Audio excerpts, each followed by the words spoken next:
அனைவருக்கும் வணக்கம். இன்னைக்கு நம்ம இந்த வீடியோவில் பார்க்க போகிற தலைப்பு நம்ம எதை பற்றி பார்க்க போகிறோம்னா ஏப்ரல் மாத பலன்கள். ஏப்ரல் மாத ராசி பலன்கள் பற்றி தான் நம்ம இந்த வீடியோவில் பார்க்க போகிறோம்.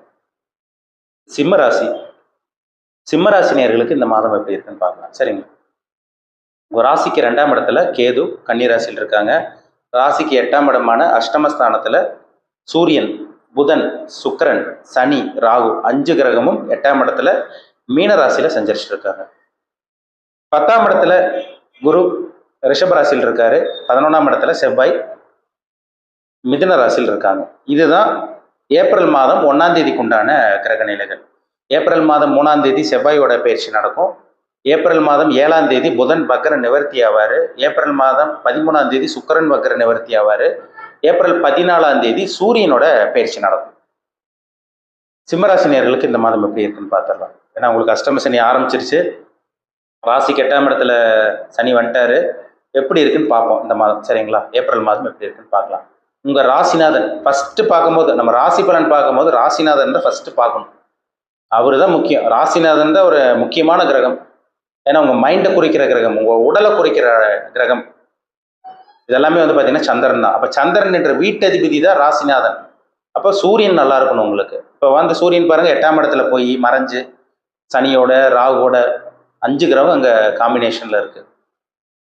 படாத பாடு பட்டுட்டு இருக்கீங்க சிம்மராசிக்காரங்க. ஏற்கனவே வந்து பார்த்தீங்கன்னா 7ஆம் இடத்துல சனி இருக்கிறனால குழப்பம், என்ன பண்ணுறதுன்னு தெரியல, ஒரு தெளிவான ஒரு நிலை உங்களுக்கு இல்லை. நீங்களும் ஒரு கன்ஃபியூஷன், ஒரு ஆசிலேஷன் மைண்டில் தான் போயிட்டு இருக்கு உங்கள் வாழ்க்கை. ஆனால் இப்போ 8ஆம் இடத்துலையும் சனி வந்து அங்கே சூரியன் இருக்கிறனால கடுமையான மனக்குழப்பம் வரும்.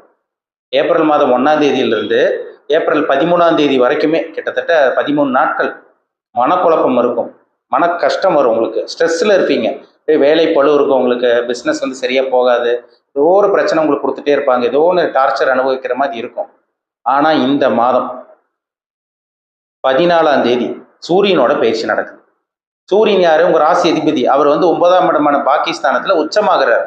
சித்திரை மாதம் வேற, சித்திரை மாதம் தான் சூரியனை உச்சமாகும். அப்போ 9ஆம் இடத்துல சூரியன் உச்சமாகறதுனால எதையும் தாங்கி சமாளிப்பீங்க, கவலைப்படாதீங்க.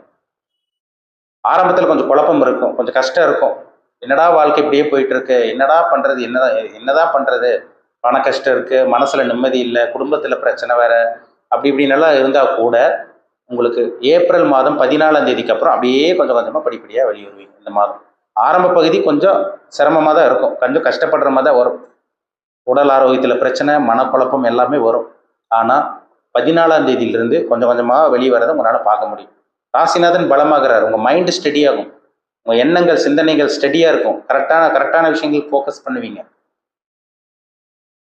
இதெல்லாம் நடக்கும், கவலைப்படாதீங்க. சரிங்களா, 13 முடிஞ்சு 14ஆம் தேதியிலிருந்து ஒரு தெளிவு கிடைக்கும், எதையும் சமாளிக்கக்கூடிய கெப்பாசிட்டி கிடைச்சிரும், பயப்பட வேண்டாம். சரிங்களா, உங்கள் ராசிக்கு வந்து பார்த்தீங்கன்னா 2ஆம் இடத்துல கேது இருக்காரு. 2ஆம் அதிபதி புதனும் 8ஆம் இடத்துல போய் மறைஞ்சிருக்காரு. அதனால கொடுக்கல் வாங்கல் விஷயத்தில் மட்டும் கவனமாக இருங்க. சரிங்களா, பண விஷயத்தில் கேர்ஃபுல்லாக இருங்க, மாட்டிக்காதீங்க. இந்த காலகட்டங்களில் ஷேர் மார்க்கெட்டில் போய் பணத்தை போடுற, அங்கே பணத்தை போடுற அப்படிங்கிற மாதிரிலாம் மைண்டு வரும். நல்ல அறிமுகம் கிடைக்காம தேவையில்லாத நண்பர்கள் உள்ள நுழைஞ்சு அவங்க மூலமாக சில பிரச்சனைகள் வரும். நம்பிட வேண்டாம், யாரையும் நம்பாதீங்க. அஷ்டம சனி போயிட்டு இருக்கு. அஷ்டம சனி உங்களுக்கு ஆரம்பிச்சிருச்சு, அதை கவனத்தில் வச்சுக்கோங்க, மறந்துட வேண்டாம். சரிங்களா, 2ஆம் இடத்துல கேது இருக்கிறனால ஒரு சில பேருக்கு குடும்பத்தில் சின்ன சின்ன பிரச்சனைகள் வந்தாலும் அது சமாளிக்கிற மாதிரி தான் இருக்கும். சரிங்களா, விட்டு கொடுத்து போகிறது நல்லது. அஷ்டம சனியில் குடும்ப பிரச்சனை, பண பிரச்சனை கண்டிப்பாக வரும். அது இந்த மாதம் வந்து பாருங்க, உங்களுக்கு ஏற்கனவே மனக்குழப்பத்தில் இருக்கீங்க சிம்மராசிக்காரங்க, இப்போ இன்னும் கொஞ்சம் அதிகமாகும். அதனால வந்து 14ஆம் தேதிக்கு அப்புறம் கொஞ்சம் வெளியே வரதை உங்களால் பார்க்க முடியும். மைண்டு பிரச்சனை, இந்த மனக்குழப்பம், மன ரீதியான பாதிப்புலேருந்து வெளியே வரதை உங்களால் பார்க்க முடியும். இருந்தாலும் அந்த பண சம்பந்தப்பட்ட விஷயங்களில் கவனமாக இருக்கணும். யாரையும் நம்ப வேண்டாம். பிஸ்னஸ் புதுசாக ஆரம்பிச்சிட வேண்டாம், கேர்ஃபுல்லாக இருக்கணும். சொந்த தொழில் புதுசாக எதுவும் ஆரம்பிக்க வேண்டாம். இருக்கிற தொழில் கண்டிப்பாக உங்களால் காப்பாற்ற முடியும், கண்டிப்பாக காப்பாற்றிடுவீங்க. ஒரு ராசிக்கு வந்து பாருங்க, 8ஆம் இடத்துல சனி, ராகு, சூரியன். அதாவது சூரியன் வந்து 14ஆம் தேதி வந்துடுறாரு. சனி, ராகு, புதன், சுக்கிரன். அப்போ 10ஆம் அதிபதி உங்களுக்கு வந்து பார்த்தீங்கன்னா உங்களுக்கு 8ஆம் இடத்துல போய் குரு சுக்கிரன் பரிவர்த்தனை யோகத்தில் இருக்கிறனால தேவையில்லாத முதலீடுகள் எதுவும் பண்ணிட வேண்டாம். இருக்கிற தொழில் கண்டிப்பாக காப்பாற்ற முடியுங்கனால இருக்கிற தொழிலில் ஓரளவுக்கு வருமானம் வரும். வருமானம் வரக்கூடிய மாதமாக தான் அந்த மாதம் உங்களுக்கு இருக்கும். சரிங்களா, உங்கள் ராசிக்கு வந்து பாருங்க, குரு வந்து உங்கள் ராசிக்கு 4ஆம் இடத்தை பார்க்குறாரு. அப்போ வீடு வாங்குறதுக்காக செலவு பண்ணுறது, நிலம் வாங்குறதுக்காக செலவு பண்ணுறது, ஏதோ ஒன்று செலவு விரயங்கள் வரும் கண்டிப்பாக. ஆனால் 4ஆம் அதிபதி செவ்வாய் 12ஆம் இடத்துல மறைகிறாரு. 9ஆம் அதிபதி செவ்வாய் 12ஆம் இடத்துல மறைகிறார். அப்பா அம்மாக்காக மருத்துவ செலவு பண்ணுற மாதிரி வரும், கேர்ஃபுல்லாக இருக்கணும். உங்கள் அம்மாக்கோ இல்லை அவங்க அப்பாவுக்கோ வந்து பார்த்தீங்கன்னா மருத்துவ செலவு பண்ணுற மாதிரி வரும். சிம்மராசிக்காரங்க கொஞ்சம் எச்சரிக்கையாக கவனமாக இருங்க. வண்டி வாகனத்தில் ஒரு சில பேருக்கு ரிப்பேர் வைக்கிற மாதிரி இருக்கும். வண்டி வாகனத்தில் ரிப்பேர் வச்சு வாகனத்தை மாற்றுற மாதிரியெல்லாம் வரும், சரிங்களா? அந்த மாதிரி விஷயம் அது ஒரு நல்லது தான், சரிங்களா? ஒரு சில பேருக்கு வாகனத்தில் ரிப்பேர் வச்சு செலவு மேலே செலவு பண்ணுற மாதிரி வரும். இந்த அஷ்டம சனி இந்த மாதிரி விஷயங்களை தடங்களை கொடுக்கும், சரிங்களா? புது வாகனம் வாங்கலாமான்னு கேட்குறீங்க ஒரு சில பேர். தாராளமாக வாங்கலாம். வாகனத்தை மாற்றணும்னு நினைக்கிறோம், புதுசாக வாங்கணும்னு நினைக்கிறோம், தாராளமாக வாங்குங்க. அதில் உங்களுக்கு பிரச்சனையே வராது. ஆனால் வாகனத்தில் கவனமாக போகணும். ஏன்னா 8ஆம் இடத்துல சனி, அஷ்டமஸ்தானத்தில் சனி இருந்தால் வாகன விபத்தும் ஏற்படுத்தும். அதனால் வாகனம் சம்மந்தப்பட்ட விஷயங்களில் கொஞ்சம் கேர்ஃபுல்லாக இருக்கணும். ட்ராவலிங்கில் கவனமாக இருங்க. ட்ராவல் பண்ணும்போது கரெக்டாக போயிட்டு வாங்க, அது ரொம்ப முக்கியம், சரிங்களா? இப்போ மற்ற இதெல்லாம் உங்களுக்கு சாதகமாக தான் இருக்குது, சரிங்களா? புதுசாக சொந்த தொழில் பண்ணிட வேண்டாம், யாரையும் நம்ப வேண்டாம். கூட்டு தொழில் பண்ணிட்டு இருக்கவங்க எச்சரிக்கையாக இருக்கணும். 7ஆம் அதிபதி உங்களுக்கு 8ல் போய் மறைஞ்சிருக்காரு. கூட்டு தொழில் பண்ணிட்டு இருக்கவங்ககிட்ட சில பிரச்சனைகள் வரும். நண்பர்களே உங்களை விட்டு யாரோ ஒருத்தர், நெருங்கிய நண்பர்களே உங்களுக்கு பிடிச்சவங்களே உங்களை விட்டு பிரிகிற மாதிரியெல்லாம் வரும். அதனால் அந்த விஷயத்தெல்லாம் கொஞ்சம் கேர்ஃபுல்லாக கவனமாக இருங்க, சரிங்களா? அதே மாதிரி ஷேர் மார்க்கெட் நான் போட போகிறேன், லாட்ரி ரேஸ், இந்த சூதாட்டம், பங்குச்சந்தை, இந்த ஸ்டாக் மார்க்கெட்டில் பணத்தை போட போகிறேன், அந்த எண்ணத்தை விட்டுருங்க. கண்டிப்பாக நஷ்டத்தை தான் கொடுக்கும், சரிங்களா? இந்த மாதம் 14ஆம் தேதிக்கு அப்புறம் ஒரு தைரியம் கிடைக்கும் உங்களுக்கு. 14ஆம் தேதிக்கு அப்புறம் ஒரு ஸ்டடி ஆவீங்க, மைண்ட் கண்ட்ரோல் வந்துடும். அது எதையும் சமாளிக்கக்கூடிய இதுதான் உங்களுக்கு வரும். ஆனால் உங்களுக்கு 8ல் சனி இருக்கிறதுனால, சிம்மராசி நேயர்கள் வந்து 8ஆம் இடத்துல சனி இருக்கிறதுனால இந்த வாகன சம்மந்தப்பட்ட விஷயங்கள்லையும், கூட்டு தொழிலையும், கணவன் மனைவி உறவுலையும் இதில் மட்டும் கொஞ்சம் கேர்ஃபுல்லாக இருந்தீங்கனாலே நீங்கள் இந்த மாதத்தை ஈஸியாக கடந்து வருவீங்க. ஏன்னா 7ஆம் அதிபதி 8ஆம் இடத்துல மறைஞ்சிருக்கிறதுனால நண்பர்களால் அசிங்க அவமானம், கணவன் மனைவியால் பிரச்சனை, கணவனோ அல்லது மனைவியால் அசிங்க அவமானம், இந்த மாதிரி விஷயங்களை கண்டிப்பாக சனி கொடுப்பாரு. அதிலிருந்து வந்து பார்த்திங்கன்னா வெளியே வர மாதிரி, அதில் வெளியே வரணும்னா அதுலேருந்து வெளியே வரணும்னா கண்டிப்பாக வந்து பார்த்திங்கன்னா அந்த தேவையில்லாத விஷயங்களை ஈடுபட வேண்டாம். பணத்தை வெளியே போட்டு முதலீடு போட்டு ஏமாற வேண்டாம். கணவன் மனைவிக்குள்ள வாக்குவாதம், இந்த மாதிரி விஷயங்களை போய் மாட்டிக்காதீங்க. இதெல்லாம் ஃபாலோ பண்ணிட்டீங்கனாலே கண்டிப்பாக இந்த மாதத்தை ஈஸியாக கடந்து வெளியே வந்துடுவீங்க.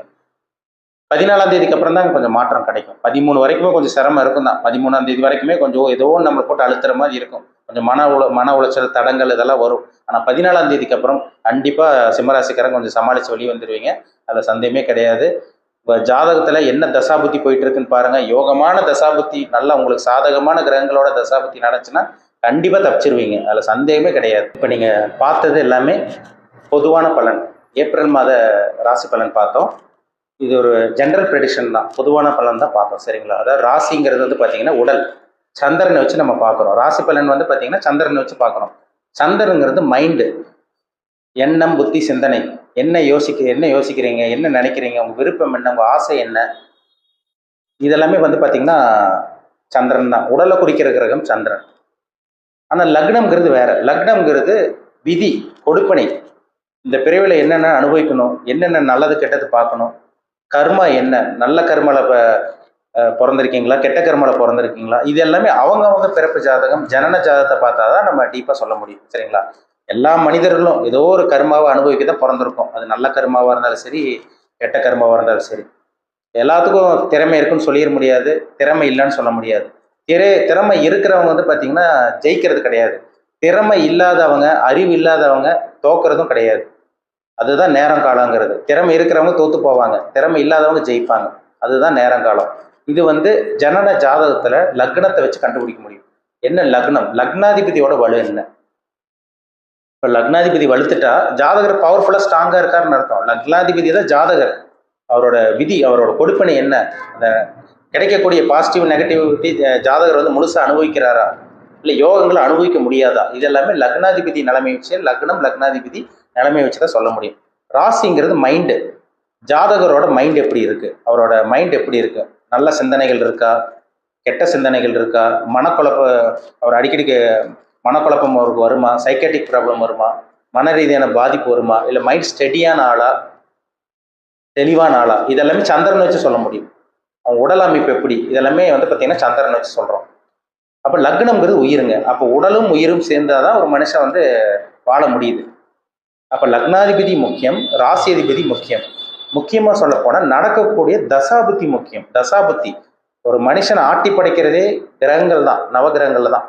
நவகிரகங்கள் அந்த 9 கிரகங்களில் பிறக்கும் போது ஜனன ஜாதகத்தில் என்னென்ன கிரகங்கள் என்னென்ன பொசிஷனில் இருக்குது, இப்போ என்ன கிரகத்தோட தசாபுத்தி நடக்குது, ஜாதகரோட வயசு என்ன, என்ன சம்பவங்கள் நடந்துட்டு இருக்கு, நல்லது நடந்துட்டு இருக்கா, கெட்டது நடந்துட்டு இருக்கா, இது ஜாதகத்தை பார்த்தா தான் துல்லியமா சொல்ல முடியும்.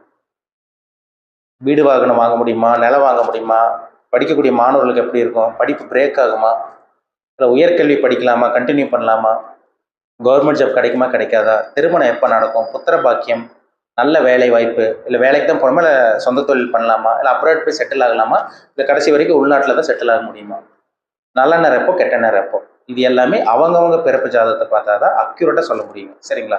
அதனால தான் ஜாதகம் ரொம்ப முக்கியம். தனி மனிதனோட ஜாதகம் தான் சில விஷயங்கள் துல்லியமான பலன் நம்ம பார்த்து கணிக்க முடியும், துல்லியமான பலன் சொல்ல முடியும். அப்போ உங்கள் பிறப்பு ஜாதகத்தில் என்ன தசாபுத்தி போகுது, இப்போ வந்து பார்த்தீங்கன்னா நம்ம கோச்சார பலன் ஏப்ரல் மாத பலன் பார்த்தோம். இப்போ வந்து இந்த பலன் உங்களுக்கு சாதகமாக பாதகமானு நம்ம ஜாதகத்தை மேட்ச் பண்ணி பார்த்தா நம்ம துல்லியமாக தெரிஞ்சிடும். இப்போ கோச்சார பலன் வந்து பார்த்தீங்கன்னா நல்லா இருக்கு, ஜாதகம் நல்லா இல்லைன்னா முழுமையான பலன் அனுபவிக்க முடியாது. கோச்சார பலன் 15லேருந்து 20% பேசும், தனிப்பட்ட ஜாதகம் 80லேருந்து 85% பேசும். ரெண்டு மேட்ச் பண்ணாதான் நம்ம துல்லியமாக சொல்ல முடியும். சரிங்களா? இப்போ ஜனன ஜாதகத்தில் என்ன தசாபுத்தி போகுது, நல்ல கர்மாவில் பிறந்திருக்கீங்களா, கெட்ட கர்மாவில் பிறந்திருக்கீங்களா, உங்கள் விதி என்ன, கொடுப்பனை என்ன, தலையெழுத்து என்ன, என்ன அமைப்பில் இருக்குது, இது எல்லாமே அவங்கவுங்க சுய ஜாதகத்தை பார்த்தா தான் நம்ம டீப்பாக துல்லியமாக சொல்ல முடியும். மீண்டும் அடுத்த பதிவில் சந்திக்கும் வரை உங்களிடமிருந்து விடைபெறுவது உங்கள் சோதரர் தமிழரசன். இந்த சேனல் பிடிச்சிருந்தா உங்கள் நண்பர் உறவினருக்கு ஷேர் பண்ணுங்கள், லைக் பண்ணுங்கள், சப்ஸ்கிரைப் பண்ணுங்கள், பெல் பட்டனை கிளிக் பண்ணிக்கோங்க, ஆல்கிற ஆப்ஷன் இருக்கும் செலக்ட் பண்ணிக்கோங்க. அப்போ தான் நாங்கள் போடுற வீடியோஸ் எல்லாமே உங்களுக்கு நோட்டிஃபிகேஷன் வரும். நன்றி, வணக்கம்.